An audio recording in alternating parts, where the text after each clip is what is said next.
एक दिन हजरत मोहम्मद मुस्तफ़ा सल्लल्लाहु अलैहि वसल्लम जंगल के करीब से गुजर रहे थे। आप सल्लल्लाहु अलैहि वसल्लम ने देखा कि एक यहूदी शिकारी ने एक हिरण को बांध रखा है। जब हुजूर सल्लल्लाहु अलैहि वसल्लम करीब गए तो हिरण रो पड़ी और अर्ज करने लगी, या रसूल अल्लाह, आज सुबह मैं अपने बच्चों को छोड़कर खुराक की तलाश में निकली थी, मगर इस यहूदी ने मुझे पकड़कर बांध दिया। सुबह से अब तक कैद में हूँ। मेरे छोटे छोटे बच्चे हैं जिन्हें मैंने दूध नहीं पिलाया। उन्हें मेरी कमी महसूस हो रही होगी। उनके गले प्यास से सूख गए होंगे। या रसूल अल्लाह, मेरी मदद फरमाइए, मुझे इजाजत दिलवाइए कि मैं जाकर अपने बच्चों को दूध पिलाऊं। हिरण्य की दर्द भरी फरियाद सुनकर रसूल अल्लाह सल्लल्लाहु अलैहि वसल्लम की आंखें नम हो गईं। आप सल्लल्लाहु अलैहि वसल्लम ने शिकारी से फरमाया, ऐ यहूदी, तूने इस मासूम हिरण को क्यों बांध रखा है? यहूदी ने जवाब दिया, मैंने इसका शिकार किया है। जंगल के जानवरों का शिकार जायज है, इसलिए मैंने इसे बांधा है। नबी करीम सल्लल्लाहु अलैहि वसल्लम ने फरमाया, क्या तू नहीं देख रहा कि यह एक माँ है? इसके थन दूध से भरे हैं।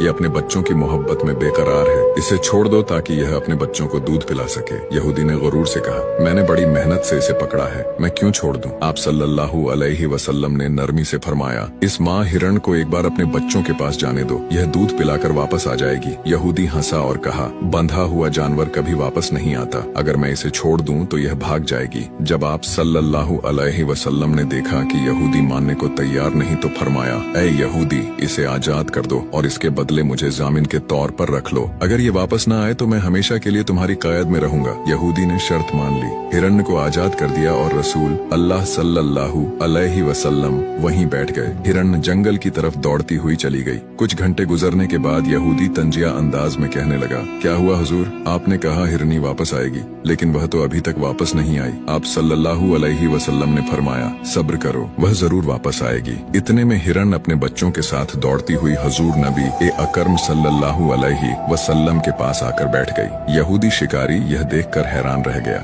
यह देखकर यहूदी रो पड़ा और बोला, या रसूल अल्लाह सल्लल्लाहु अलैहि वसल्लम, जैसे आपने इस हिरण को मोहलत दी, मुझे भी मोहलत दे दें ताकि मैं भी अपने बच्चों समेत आपके दर का गुलाम बन जाऊं। सुभान अल्लाह। फिर वह कलिमा पढ़कर मुसलमान हो गया।